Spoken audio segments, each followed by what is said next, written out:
श्रीमद् भगवद गीता की टीका साधक संजीवनी में पूज्य स्वामी रामसुखदास जी वासुदेवः सर्वम इस बात का अर्थ समझाते हुए कहते हैं, वासुदेवः सर्वम इस तत्व को समझने के दो प्रकार हैं। पहला, संसार का अभाव करके परमात्मा को रखना, अर्थात संसार नहीं है और बस परमात्मा है। और दूसरा, सब कुछ भगवान ही भगवान है। इसमें जो परिवर्तन दिखाई देता है वह भी भगवान का ही स्वरूप है, क्योंकि भगवान के सिवाय उसकी कोई स्वतंत्र सत्ता नहीं है। उपर्युक्त दोनों ही प्रकार साधकों के लिए हैं। जिस साधक का पदार्थों को लेकर संसार में आकर्षण है, उसको यह सब कुछ नहीं है, केवल परमात्मा ही है, इस प्रणाली को अपनाना चाहिए।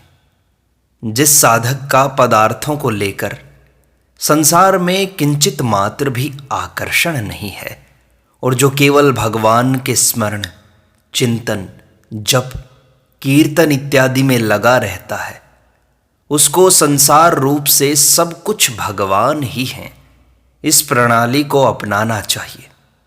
वास्तव में देखा जाए तो ये दोनों प्रणालियां तत्व से एक ही हैं। इन दोनों में फर्क इतना ही है कि जैसे सोने में गहने और गहनों के नाम, रूप, आकृति इत्यादि अलग अलग होते हुए भी सब कुछ सोना ही सोना है। जहां पर संसार का अभाव करके परमात्मा को तत्व से जानना है, वहां विवेक की प्रधानता है, और जहां संसार को भगवत स्वरूप मानना है, वहां भाव की प्रधानता है। निर्गुण के उपासकों में विवेक की प्रधानता होती है और सगुण के उपासकों में भाव की प्रधानता होती है।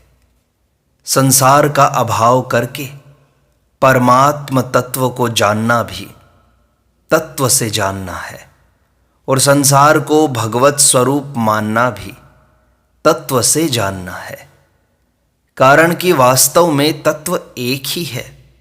फर्क इतना ही है कि ज्ञान मार्ग में जानने की प्रधानता रहती है और भक्ति मार्ग में मानने की प्रधानता रहती है। इसलिए भगवान ने ज्ञान मार्ग में मानने को भी जानने के अर्थ में लिया है, इति मत्वा न सज्जते, और भक्ति मार्ग में जानने को भी मानने के अर्थ में लिया है। इसी तरह भगवान भगवद गीता में हमें बार बार समझाते रहते हैं। इसमें एक खास बात समझने की है कि परमात्मा को जानना और मानना दोनों ही ज्ञान है, तथा संसार को सत्ता देकर संसार को जानना और मानना दोनों ही अज्ञान है।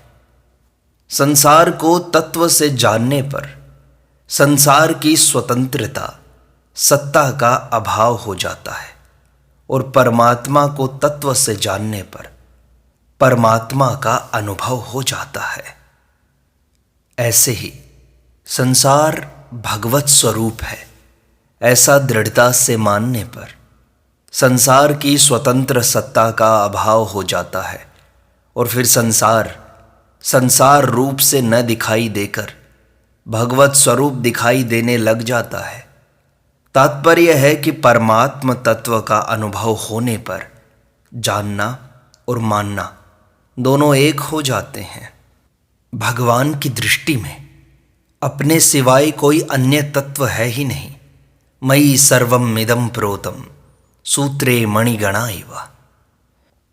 जैसे सूत की माला में मणियों की जगह सूत की गांठ लगा दी, तो माला में सूत के सिवाय अन्य क्या रहा? केवल सूत ही तो रहा।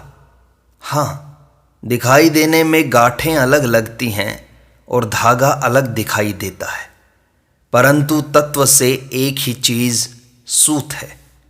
ऐसे ही परमात्मा संसार में व्यापक दिखाई देते हैं, परंतु तत्व से परमात्मा और संसार एक ही हैं। उनमें व्याप्य व्यापक का भाव नहीं है, अतः सब कुछ एक वासुदेव ही है। ऐसा जिसको अनुभव होता है वह भी भगवत स्वरूप ही हुआ। भगवत स्वरूप हो जाना ही उसकी शरणागति है। वासुदेवः सर्वमिति स महात्मा सुदुर्लभः। इस बात को जानना आवश्यक है। बहुत से मनुष्य तो हमें परमात्मा की प्राप्ति करनी है, इस तरफ दृष्टि ही नहीं डालते और ऐसा चाहते ही नहीं। जो इस तरफ दृष्टि डालते हैं वे भी उत्कंठा पूर्वक अनन्य भाव से अपने जीवन को सफल करने में नहीं लगते। जो अपना कल्याण करने में लगते हैं वे भी मूर्खता के कारण परमात्मा प्राप्ति से निराश होकर अपने असली अवसर को खो देते हैं, जिससे वे परम लाभ से वंचित रह जाते हैं। इसी अध्याय के 3 श्लोक में भगवान ने कहा कि मनुष्यों में हजारों और हजारों में से कोई एक वास्तविक सिद्धि के लिए प्रयत्न करता है। यत्न करने वाले उन सिद्धों में भी कोई एक मनुष्य सब कुछ वासुदेव ही है ऐसा तत्व से जानता है। ऐसा तत्व से जानने वाला महात्मा अत्यंत दुर्लभ है। इसका तात्पर्य यह नहीं है कि परमात्मा दुर्लभ है, अपितु सच्चे हृदय से परमात्मा प्राप्ति के लिए लगने वाले दुर्लभ हैं। सच्चे हृदय से परमात्मा प्राप्ति के लिए लगने पर मनुष्य मात्र को परमात्मा प्राप्ति हो सकती है, क्योंकि उसकी प्राप्ति के लिए ही मनुष्य शरीर मिला है। संसार में सब के सब मनुष्य धनी नहीं हो सकते। सांसारिक भोग सामग्री सबको समान रीति से नहीं मिल सकती, परंतु जो परमात्म तत्व भगवान शंकर को प्राप्त है, सनकादिक ऋषियों को प्राप्त है, नारद वशिष्ठ आदि देवर्षि महर्षियों को प्राप्त है, वही तत्व सब मनुष्यों को समान रूप से अवश्य प्राप्त हो सकता है।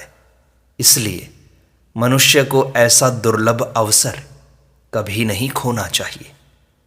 भगवान की यह एक अलौकिक विलक्षणता है कि वे भूखे के लिए अन्न रूप से, प्यासे के लिए जल रूप से और विषयी के लिए शब्द स्पर्श रूप रस गंध रूप से बनकर आते हैं। वे ही मन बुद्धि इंद्रियां बनकर आते हैं। वे ही संकल्प विकल्प बनकर आते हैं। वे ही व्यक्ति बनकर आते हैं, परंतु साथ ही साथ दुख रूप से आकर मनुष्य को चेताते हैं कि अगर तुम इन वस्तुओं को भोग्य मानकर इनके भोक्ता बनोगे तो इसके फलस्वरूप तुमको दुख ही दुख भोगना पड़ेगा। इसलिए मनुष्य को शर्म आनी चाहिए कि मैं भगवान को भोग सामग्री बनाता हूँ। मेरे सुख के लिए भगवान को सुख की सामग्री बनना पड़ता है। भगवान कितने विचित्र दयालु हैं कि यह प्राणी जो चाहता है भगवान वैसे ही बन जाते हैं। देखने, सुनने और समझने में जो कुछ भी आ रहा है और जो मन, बुद्धि, इंद्रियों का विषय नहीं है, वह सब भगवान ही तो हैं, भगवान का ही तो है, ऐसा मान लें। वास्तविकता से अनुभव कर लें तो मनुष्य विलक्षण हो जाता है। स महात्मा सुदुर्लभः, वह महात्मा दुर्लभ हो जाता है। इसलिए उत्कंठा पूर्वक भगवान का चिंतन करने वालों की कमी है।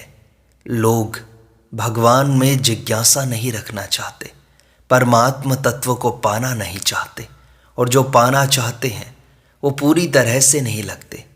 इसलिए समय को बर्बाद न करते हुए अपने जीवन में इस अनुभूति को ले लो, वासुदेवा सर्वम, सब कुछ भगवान ही तो है और सब कुछ भगवान का ही तो है, तभी हमें मुक्ति मिलेगी।